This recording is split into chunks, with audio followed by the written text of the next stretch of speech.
There's a truth most people don't like to admit. Not everyone will respect you. And that's not always a reflection of you. It's often a reflection of them, their values, their insecurities, their upbringing, their fears. But how you respond, that defines who you are. So let me share with you 5 powerful ways to handle people who don't respect you.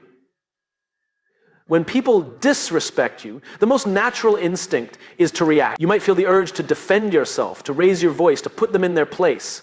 But here's the truth. When we react impulsively, we give away our power. We let someone else's behavior dictate our actions. And when that happens, we've already lost, not to them, but to ourselves.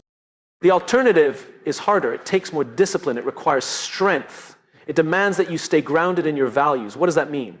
It means choosing who you want to be, even when the world doesn't make it easy. It means refusing to let someone's disrespect push you into becoming someone you're not. Because when you know what you stand for, kindness, integrity, patience, courage, you become unshakable. You stop bending to every storm. You stop shrinking in the face of negativity. You become the kind of person who doesn't just talk about character, you live it. Positive values are your compass. They guide your behavior when everything around you feels chaotic. They tell you how to respond when someone insults you, disrespects you, or tries to belittle you. They remind you, you don't have to match their energy. You can rise above it. Staying grounded in your values doesn't mean you allow disrespect. It means you choose a response that honors your standards, not theirs. When someone tries to bring you down, staying grounded is saying, I won't become like you just to win this moment. Because that moment isn't worth compromising who you are. Winning an argument is useless if it costs you your peace. Scoring points in a fight is meaningless if it drags you out of alignment with the person you're striving to be. Let's be honest, this isn't easy. When someone disrespects you in public, when someone spreads lies about you, when someone mocks you or dismisses you, it hurts. It stings. And part of you might want revenge. You might want to prove a point. But here's what many people miss. The best proof is not found in your words. It's found in your actions. When you live with integrity, you don't need to explain yourself. When you stay grounded, you let your life speak louder than their noise. Disrespect is a test. It reveals what you truly believe about yourself. Do you believe you need to fight to earn respect, or do you believe that self-respect is enough? Because the truth is, once you deeply respect yourself, other people's opinions lose their grip on you. You don't need them to like you. You don't need them to approve of you. You don't even need them to understand you. You just need to be able to look in the mirror and know that you didn't betray your values just to win someone's validation. Every time you choose to stay grounded, instead of lashing out, you build something powerful: credibility, trust, presence. People start to notice. Not just the way you respond, but the strength it takes to respond that way. That kind of leadership doesn't shout, doesn't beg for attention. It earns respect by the way it holds itself, quietly, confidently, consistently. So the next time someone disrespects you, pause, breathe. Remind yourself who you are. Let your response come from your center, not your wound. And remember, their behavior is not a reflection of your worth, it's a reflection of their character. Yours is shown by how you respond. You don't have to fight every battle, you don't have to attend every argument, but you do have to protect your values, because when everything around you feels uncertain, those values will be your anchor. And when you stay grounded in them, no one, not even the most disrespectful person, can knock you off course. One of the most important things you'll ever do for your peace, your self-worth, and your growth is learning how to set clear boundaries. It sounds simple, but it's not. It requires self-awareness, courage, and consistency. Boundaries are not about keeping people out, they're about protecting what's within. They define the space where you can be your healthiest, most authentic self. Without boundaries, people will take more than they should, not because they're evil, but because human nature tends to explore how far it can go, especially when it doesn't meet resistance. People who don't respect you will often test your limits. They'll push your buttons, drain your energy, and cross lines. And if you haven't clearly drawn those lines, they won't know where they are. Worse, you might not even know where they are. That's why the first step in setting boundaries is getting honest with yourself about what you can tolerate and what you can't. What behaviors drain you?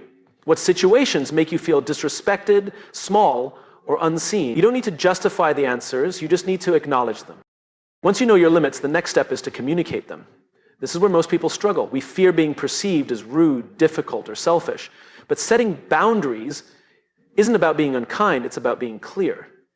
Clarity is kindness. When you say, I'm not comfortable with that, or I need some time to think before I respond, or I won't continue this conversation if it stays disrespectful, you're not attacking anyone. You're simply stating your truth. And here's something powerful. When you do it calmly and consistently, you don't have to say it twice. The people who respect you will adjust. The people who don't, they'll resist. And that resistance is valuable information. Boundaries reveal who belongs in your life and in what capacity. They help filter the people who genuinely value you from the ones who only value what you can give them. Not everyone deserves access to your time, your mind, or your emotions. Boundaries help you manage that access. It's like locking the door to your house, not because you hate people, but because you love your space. The same principle applies to your life. Here's the key. Boundaries only work if you uphold them. Saying no is easy once. Saying no repeatedly, especially when people push back, is the real work. You have to be consistent. Every time you bend your boundary out of guilt or fear, you teach others that your limits are negotiable. And soon, you'll find yourself back in the same draining patterns you were trying to escape. Boundaries are promises you make to yourself. And every time you keep that promise, you build self-trust. Sometimes setting boundaries means disappointing others. That's okay. You're not responsible for managing other people's reactions. You're responsible for managing your own well-being. And the truth is, people who truly care about you will want you to have boundaries. They'll appreciate your honesty and your self-respect. The ones who don't, they're showing you that their comfort matters more than your peace. Let that be a wake-up call, not a reason to compromise. Boundaries are not selfish. They are self-care. They are self-respect in action. They are the invisible lines that protect your time, your energy, your focus, and your heart. Without them, you'll constantly feel overextended, resentful, and unseen. But with them, you create space for better relationships, deeper focus, and more joy. You're not here to please everyone. You're here to live a life that aligns with your values and priorities. And the only way to do that is by setting clear boundaries and holding them, not out of anger, not out of spite, but out of a deep commitment to yourself, because you matter. And your life is too valuable to be lived on someone else's terms. When someone disrespects you, it's easy to take it personally. It cuts deep. And the natural instinct is to ask, what did I do wrong? You start replaying conversations in your head, dissecting every word, every action. You wonder if you could have done something differently. This is where many people get trapped. They begin to internalize the disrespect. They start to believe that someone else's poor behavior is a reflection of their own value. But that's a lie. Here's the truth. How someone treats you is not always about you. In fact, more often than not, it's about them, their beliefs, their insecurities, their wounds, their past. When people act out, disrespect others, or lash out with negativity, they're often revealing something broken inside themselves. If you're not careful, you'll pick up those broken pieces and carry them as if they belong to you. Internalizing someone's bad behavior is like swallowing poison and expecting to feel whole. It doesn't make you stronger, it makes you confused, exhausted, and uncertain of your worth. And over time, it chips away at your confidence. You begin to walk into rooms wondering if you belong. You overthink your tone, your words, your actions, trying to avoid more disrespect. But no matter how perfect you try to be, the people who are committed to misunderstanding or devaluing you will keep doing it. Not because you deserve it, but because that's who they are. You are not responsible for someone else's lack of emotional maturity. You are not the cause of their bad day, their bad habits, or their bad attitude. You might trigger something in them, your confidence, your kindness, your boundaries, but even then, what they do with that feeling is their responsibility, not yours. You can't walk on eggshells trying to protect people from their own reactions. That's not self-awareness. That's self-abandonment. It's important to create space between who you are and how others behave. That space is called perspective. It allows you to observe what's happening without absorbing it. It gives you room to say, this is not mine to carry. And the more you practice that, the more peace you'll feel. You'll start to recognize when someone is projecting their issues onto you. You'll notice patterns, how people who don't respect themselves often fail to respect others. How people who feel powerless often try to dominate or belittle. And you'll begin to see their behavior for what it is, a reflection of them, not a verdict on you. Now, this doesn't mean you ignore disrespect. It means you don't let it define you. You still address it, you still set boundaries, but you don't let it seep into your identity. You don't let someone's bad day become your self-doubt. That's the difference. When you stop internalizing, you start living from a place of self-trust instead of insecurity. You begin to act from your truth instead of reacting to someone else's dysfunction. And here's something powerful. When you stop internalizing people's disrespect, you gain clarity. You stop wasting time trying to decode mixed signals. You stop overanalyzing silence or sarcasm. You simply see it for what it is, disrespect, and you decide what to do with it without attaching it to your worth. You don't need to prove your value to people who are committed to not seeing it. You don't need to twist yourself into shapes trying to be liked. You just need to remember who you are and refuse to shrink in response to someone else's limitations. Let them carry their own weight. Let them sit with their own emotions. You are not their dumping ground. You are not their mirror. You are not their punching bag. You are a whole human being with value that doesn't fluctuate based on someone else's behavior. But the moment you stop internalizing what isn't yours is the moment you begin to live with freedom. You stop trying to fix people. You stop questioning yourself. And you start standing in your power with clarity, dignity, and peace. Empathy is one of the most powerful tools you can carry through life. It allows you to see beyond someone's behavior and into their experience. It helps you understand why people might act the way they do, even if their actions are hurtful or misguided. When someone disrespects you, empathy lets you take a step back and ask, what might be going on in their world that's causing this? That perspective can shift everything. It helps you respond with grace instead of rage. It turns confrontation into curiosity. And in many cases, it helps you keep your heart open instead of shutting down. But empathy alone isn't enough, because empathy without boundaries becomes naivety. It turns understanding into enabling. And when you lead with empathy, but forget to protect yourself, you invite pain under the guise of compassion. There's a difference between being understanding and being blind. Some people weaponize your empathy. They know you care.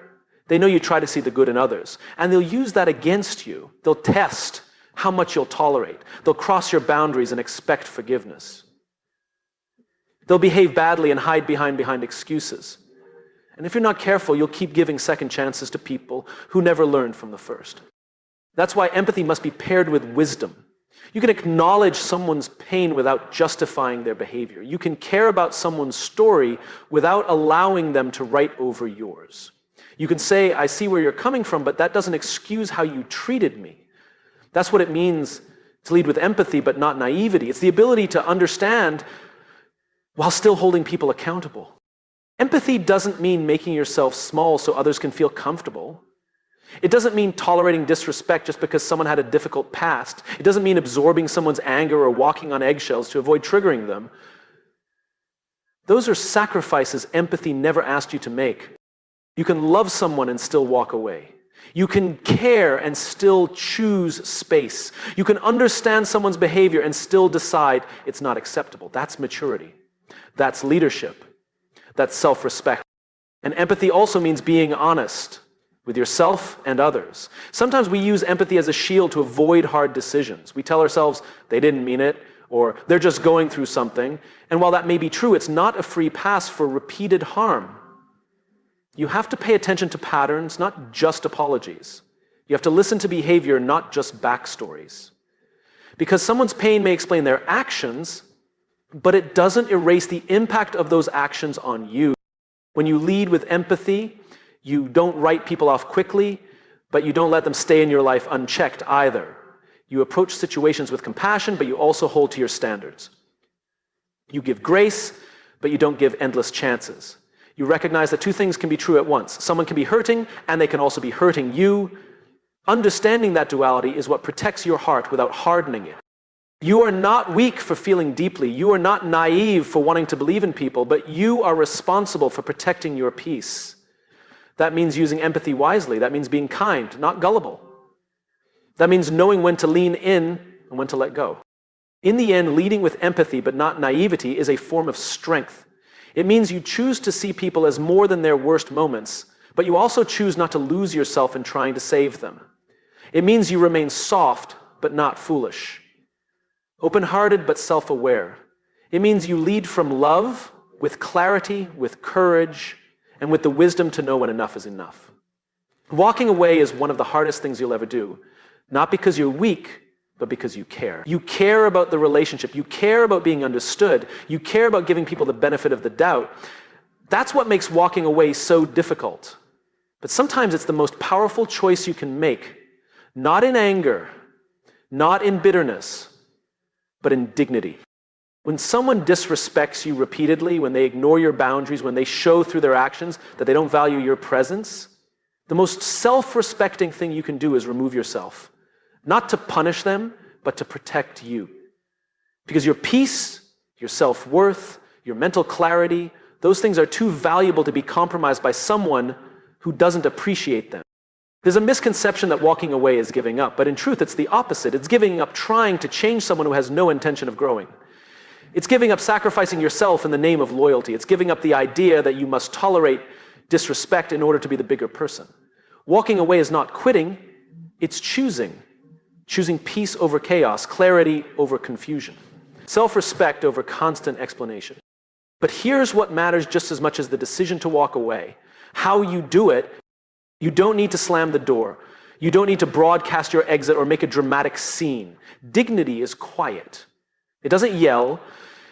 It doesn't seek revenge. It simply says, this is not where I belong, and it moves on. You don't need them to see your worth in the moment.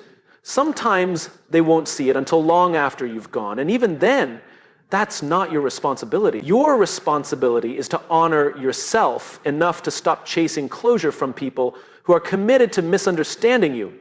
Walking away with dignity means leaving the situation without losing yourself. It means choosing not to match their disrespect. You don't have to say everything you're thinking. You don't need to prove your point. The truth is, people rarely hear what they're not ready to receive. So say what needs to be said calmly, clearly, and without malice, and then let go. Not for them, for you. There's strength in not looking back. There's strength in not responding to the provocation. There's strength in moving forward without the need for validation, because deep down you know. Your silence says what your words never could. It says, I know my worth, and I don't need to stay somewhere I'm not respected. Some people will try to bait you into drama even as you leave. They'll want one last argument, one last jab, one last attempt to keep you entangled. Don't fall for it. The moment you walk away with grace, you take the power with you. That's dignity. That's maturity. That's leadership. You don't owe everyone access to you. Some people were lessons, not lifelong companions. Some chapters are meant to end. That's not failure, it's growth. You outgrew the chaos, you outgrew the cycles, you outgrew the need to prove yourself to people who never saw you clearly in the first place. And if it hurts, let it. Let the pain be a sign that you showed up